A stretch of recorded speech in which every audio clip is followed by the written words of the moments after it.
Bueno, yo creo que estamos todos. Me acuerdo una vez que estaba en una inauguración y estaba el ministro de Turismo de Cuba, que dijo que iba a hacer un discurso breve, que iba a ser muy corto, que no iba a emular a su jefe y tardó en hacer la inauguración como 25 minutos o 30 y era simplemente una fiesta, o sea, no era un acto muy complicado en sí.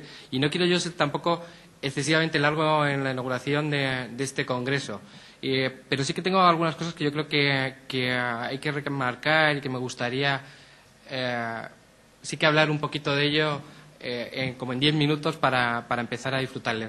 Bueno, la primera es que este es el 7º Congreso de Hispalinux. Hispalinux, como sabéis, es la Asociación de Usuarios Españoles de Linux y este congreso hemos tardado un poco más en hacerlo, un poco más en plantearlo de otra manera, porque llegó un momento en que estábamos haciendo un congreso que digamos que era estándar. Yo no sé si sabéis que hay una pequeña crisis en general con el formato de los congresos estándar y que está llevando a que también esté saturado, sobre todo en el tema de software libre, y queríamos hacer una historia distinta en varios sentidos. La primera es que nos parecía que es complicado convocar a mucha gente y durante muchas horas en un congreso presencial, y esto tenía que cambiar. No tiene ningún sentido que la gente de Hispalinux, que estamos promoviendo la sociedad del conocimiento y basada en una revolución digital, pues nos dediquemos a hacer congresos como los que hacían los griegos probablemente, ¿no? Algo tiene que cambiar. Por otra parte, yo como ponente y como todos los que estáis aquí que lo sois y que os llaman conferenciante, que queda como feriante, pero realmente en ese sentido hacemos miles de kilómetros todos los años, pues no termina de ser una de las maneras de hacerlo, digamos que cómodo para todo el mundo, ¿no? Entonces, el primer objetivo de este año era que de alguna de las maneras tuviese una fuerte presencia en Internet. De hecho, este congreso se va a retransmitir probablemente en diferido con un par de horas por razones técnicas de Telefónica y de la ubicación, que se nos está retrasando un poco, pero se va a retransmitir, se va a colgar íntegramente online. Esto no es que sea muy original, pero lo que sí que queremos hacer es promover que cada vez sea más digital, que sea más permanente y que en vez de que llegue a los privilegiados que estéis en Madrid y que sois capaces de perder 3 días entre semana para asistir al congreso, pues que llegue a mucha gente y sobre todo si sabe hablar español, bueno, pues le llegará a mucha más gente. Luego no solo estará retransmitiéndose en vivo o con un pequeño delay de 8 horas las primeras o entre 4 o 8 horas las primeras conferencias, sino que intentaremos que esté permanentemente en Internet. Por otro lado, también los 6 años anteriores de congreso, y es algo que queríamos cambiar en este, decidimos que, llegábamos cada vez a un nivel mucho más técnico, mucho más endogámico y se nos ocurrían burradas como en el anterior hacer 115 conferencias y talleres, que no deja de ser una saturación muy fuerte. Cualquiera que intente, nadie era capaz de ir a todas, obviamente, porque había hasta 7 conferencias a la vez y esto tampoco tiene mucho sentido, ¿no? Un congreso tiene que ser algo donde se reúna la gente, que exista alguna conferencia, pero que sobre todo la gente, si va a asistir al congreso, tenga tiempo para presencialmente hablar, comunicar, cooperar, y yo creo que esto es fundamental. Últimamente, cada vez que veo un congreso y hay más espacio para la comunicación entre los seres humanos, no solo para asistir, pues lo que veo es que se hacen grandes, no grandes acuerdos, pero se consolida el trabajo en grupo, ¿no? Es una especie de excusa para poder terminar de darle ese calor humano a los que pueden ir y cerrarlo, ¿no? Este era otro de los objetivos. Como veis, hay un montón de objetivos. Será muy difícil que los cumplamos todos, pero yo creo que se debe pelear por ello, ¿no? Y la otra cuestión era que si repasáis cualquiera de los 6 congresos anteriores, pues hemos tenido charlas tan sorprendentes para cualquiera que lo eran para mí cuando se aprobaron y supongo que será para el 99% de la población o más.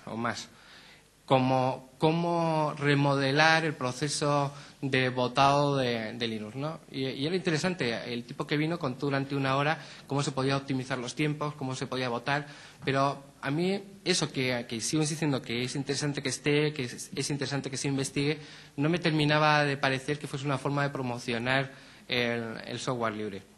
Y ahí entra un poco la presencia este año del Ayuntamiento de Madrid, del acuerdo. Ahora os contará Alejandro un poco cuál es la razón de ser de este acuerdo y por qué hemos trabajado en él, en el que si queremos que el software libre realmente se imponga, o más que se imponga, sea realmente una opción más fuerte de futuro, una opción que esté integrada y algo que salga de la endogamia de los técnicos, bueno, pues tenemos que llegar más a los ciudadanos. Esto es duro para de alguna de las maneras, para alguien que es técnico, para alguien que le gusta mucho, pero bueno, es un esfuerzo, digamos, que de difusión que hay que realizar. No tiene ningún sentido que hagamos programas maravillosos, optimicemos los pasos de cómo arranca un sistema operativo o que tengamos 5 kernels si esto no es útil para el resto de la gente, ¿no?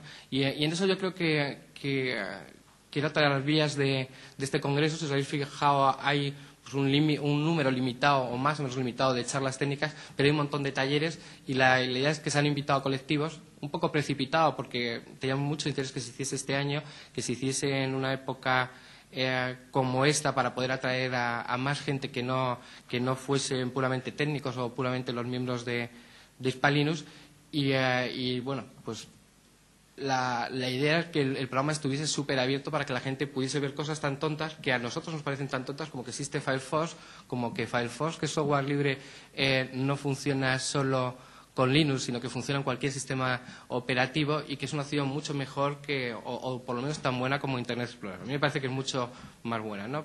Y sobre todo para empezar a contagiar a la gente de que puede haber compañías como Microsoft haciendo programas como Internet Explorer con recursos ilimitados, o por lo menos cuando alguien tiene 80.000 millones de dólares en caja, es casi infinito. Yo no sé cuál es la cifra de infinito, pero debe estar cerca. Y realmente, como un grupo de gente puede hacer Firefox, puede tener una herramienta que sea mucho más flexible, más segura y revolucionar el mundo y que además se la pueden llevar a su casa y ese es el concepto, ¿no? Esperamos que esa promoción, aunque sean muy poquitos este año y sean muchos más, sea un proyecto continuado que no solo pase en el Congreso, que el de los materiales o de las experiencias de este Congreso lleguemos a esa situación en el que de verdad empezamos a difundir Firefox. Yo estoy diciendo Firefox porque a mí me parece que es un ejemplo bueno. En Estados Unidos se hizo una campaña en la que todo el mundo puso lo que podía y pusieron dos páginas en el New York Times. Bueno, pues de pronto si alguien está leyendo el periódico y se encuentra una página doble en el New York Times que debe costar una pasta y que hay un montón de gente que aparecía por ahí el nombre en pequeño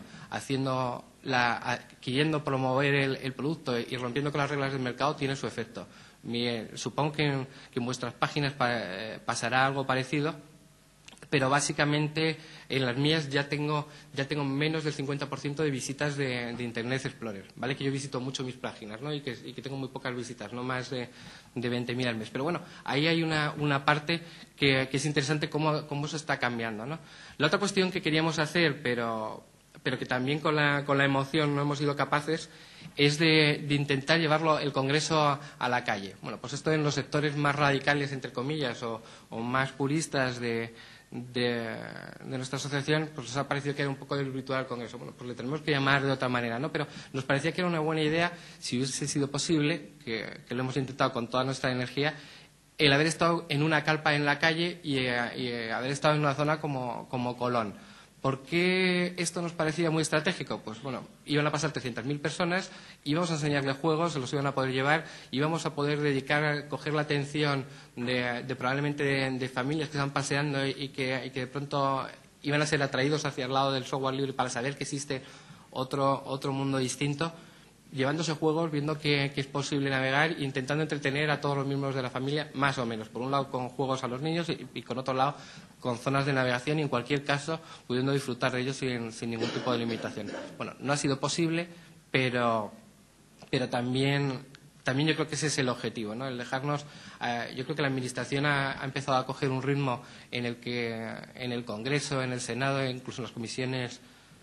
A mí, más que comisiones mixtas, me gusta decir entre el mestizaje de comisiones de Senado, Congreso, ya empiezan a hablar, ya empiezan a discutir, ya lo empiezan a tomar todavía de una manera temprana, pero yo creo que ya se ha pasado del punto de inflexión en el que ya no hace falta empujar y yo creo que ahora donde tenemos que empujar en esa promoción es en el ciudadano. Y por eso hemos decidido intentar hacerlo en una carpa, llevarlo a la calle y que todo el mundo disfrutase, como hacen nuestros competidores, entre comillas, con cualquier producto, desde PlayStation, que al fin y al cabo tiene un poco de hardware, un poco de software, o cualquiera, ¿no? Y yo creo que no tengo más que decir que muchísimas gracias por haber venido a la inauguración.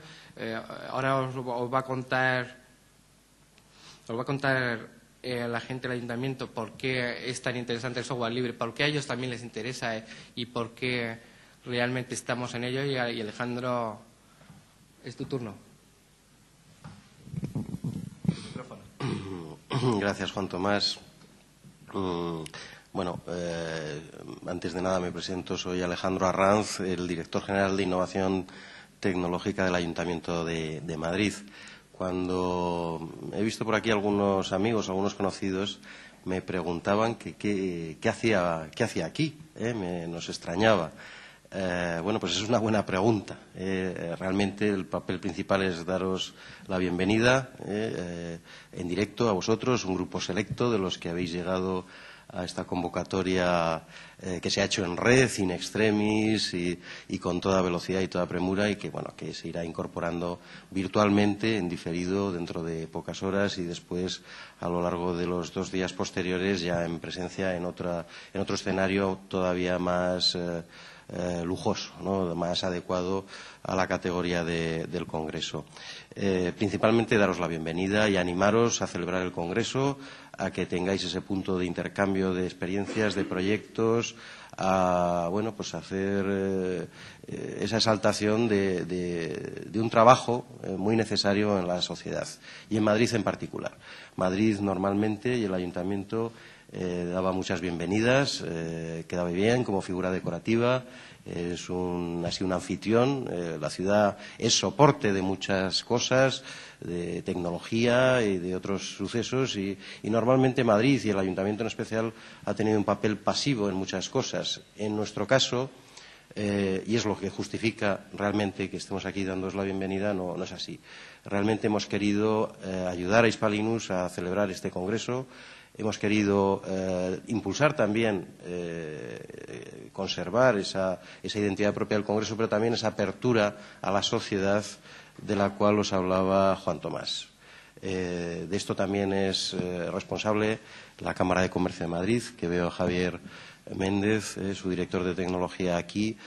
Hace un año aproximadamente, en el Centro Permanente de Formación de la Cámara, compartíamos la celebración de los primeros premios Hispalinus, y uno de los mensajes compartidos de todos era la necesidad que el software libre tenía de legitimar socialmente algo que ya tecnológicamente y entre todos los productores de tecnología tenía conseguido, y es que fuera conocido en el mercado, en el ámbito de las pymes, en el ámbito de los ciudadanos.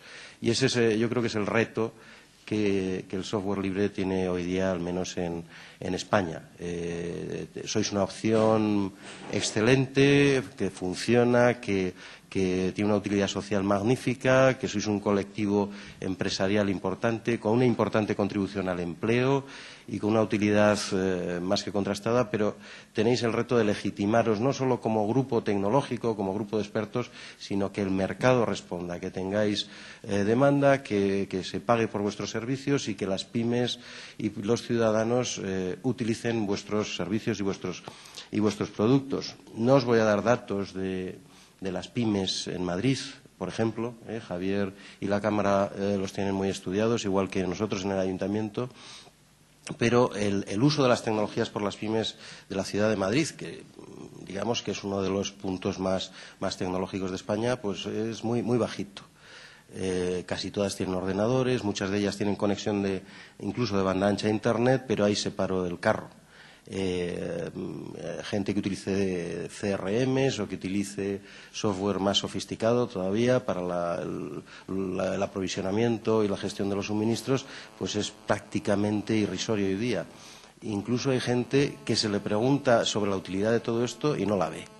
Bueno, pues realmente ahí es donde creo que tenéis una función muy importante, un trecho magnífico que cumplir, y que tenéis toda una oferta. El Ayuntamiento de Madrid tiene un papel hoy día activo igual que otros agentes sociales y otros organismos intermedios. En el pasado no lo tuvo, ni Madrid ni el Ayuntamiento tiene una visión tecnológica. Hoy día quiere ganarla, tenemos un plan establecido. En estos días veréis pues un programa a largo plazo, al 2012, para que no todo fueran olimpiadas. Es un desarrollo, un plan de desarrollo de la sociedad de la información en la Ciudad de Madrid. Y, por supuesto, hay, digamos, mandatos, encomiendas o peticiones que hacemos al software libre, igual que al software propietario y al código abierto. Tenéis ese reto. Nuestra contribución aquí es por animaros a que tengáis ese encuentro, pero también para plantearos un reto para los ciudadanos y las pymes de Madrid. Esta ciudad necesita pluralidad tecnológica, no neutralidad, diversidad y pluralidad tecnológica. Cada cosa tiene utilidad en su ámbito y hoy por hoy hay gente, mucha gente, que no es consciente de la oferta tan excelente que existe. Yo creo que esa es la razón de que os ayudemos a celebrar este congreso. Ese convenio que os adelantaba Juan Tomás tiene ese fin, impulsar y animaros a que cumpláis en esta ciudad y, por supuesto, en toda España, ese papel de impulsor de sociedad de la información, de animador, de fomentador de esa pluralidad tecnológica, pero también de que cumpláis con algunos retos que yo os planteo. El de las pymes, os lo planteo claramente, algunos otros proyectos que están en ese libro blanco, en ese plan de desarrollo social de la información, como es hacer la Madripedia. Yo creo que es una cuestión que Hispalinux debería liderar, no sé de qué forma jurídica o qué formato, pero es un proyecto que yo os planteo para que le deis forma. Va a haber representantes de Wikipedia en España aquí, pues bueno, os planteo cómo se puede hacer realidad ese deseo que hemos manifestado colectivamente de hacer estas cosas.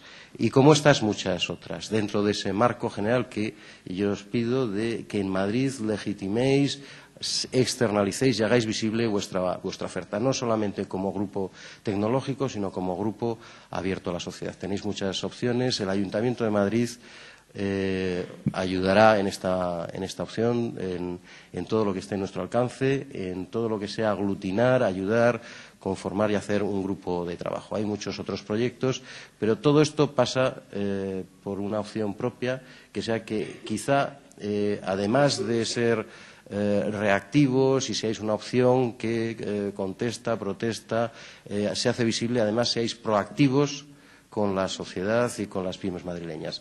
Esa baja demanda necesita estimularse, esa es nuestra misión, que los ciudadanos, la ciudad y las pymes sean más utilizadores de tecnología, pero necesitamos al sector tecnológico. Y ahí tenéis una función muy importante que liderar, que arrastrar y a la cual tenéis que optar. Hoy este congreso, estos 3 días, es un primer punto de arranque. Yo os solicito, os pido, os animo a que tengáis esa proactividad y a que, bueno, además de ser muy productivos para el propio software libre, que ese software libre sea más conocido, más utilizado. La opción que os ha contado Juan Tomás de haber sacado a la calle el Congreso, la verdad es que no ha sido fácil, se ha valorado.